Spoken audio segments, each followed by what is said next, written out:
அர்த்தமுள்ள இந்து மதம். கவிஞர் கண்ணதாசனின் தத்துவ படைப்பு. அத்தியாயம் 39. அறிவும் திருவும். இந்துக்களின் கடவுள் கொள்கை முற்றிலும் லௌகீகத்தை ஒட்டியதே. குடும்ப வாழ்க்கையின் கூறுகளே தெய்வ அம்சங்களாக சித்தரிக்கப்பட்டிருக்கின்றன. சிவனுக்கு பார்வதி என்று ஒரு மனைவி உண்டென்றும், முருகன், கணபதி ஆகிய மக்கள் உண்டென்றும் ஒரு குடும்பத்தைக் காட்டினார்கள்.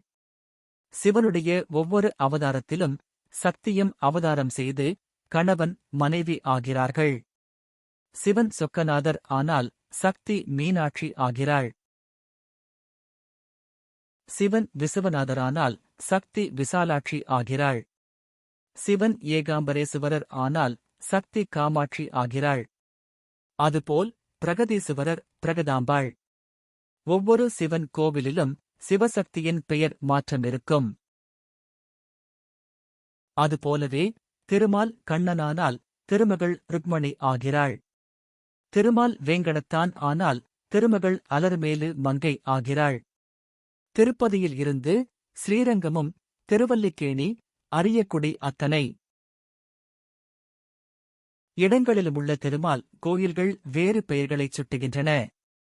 சைவர்கள் சிவனையும் வைணவர்கள் திருமாலையும் தந்தையாகக் கொண்டு இயங்குகிறார்கள். சைவர்களுக்கு வைணவர்கள் சம்பந்திகள். சைவ வைணவத் தகராறு என்பது சம்பந்திகள் தகராறே. திருமாலின் தங்கையைத்தான் சிவன் மணந்தார். அதுபோல் ஒவ்வொரு கடவுளுக்கும் பத்தினி உண்டு. பிரம்மாவுக்கு சரஸ்வதி, இந்திரனுக்கு இந்திராணி, முருகனுக்கு தெய்வானைவள்ளி, கணபதி மட்டுமே பிரம்மசாரி. இப்படி ஏன் கடவுள்களுக்கு குடும்பங்களை வகுத்தார்கள்? தெய்வமும் லௌகீகத்துக்குத் தப்பவில்லை என்பதைக் குறிக்கவே. இந்து மதம் என்பது லௌகீகத்தையே முதற்படியாக கருதுகிறது. துறவு என்பது இரண்டாம் பட்சமே.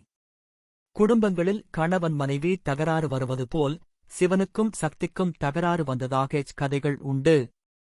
மனித குடும்பங்களில் என்னென்ன காரணங்களுக்காக தகராறு வருமோ அதே காரணங்களுக்காகத்தான் கடவுள் குடும்பங்களிலும் தகராறு வந்திருக்கிறது. இதைக் கேட்கின்ற வேறு நாட்டவர்களுக்கு வியப்பாக இருக்கும். எந்த மதமும் கணவன் மனைவியாக கடவுளைக் கண்டதில்லை.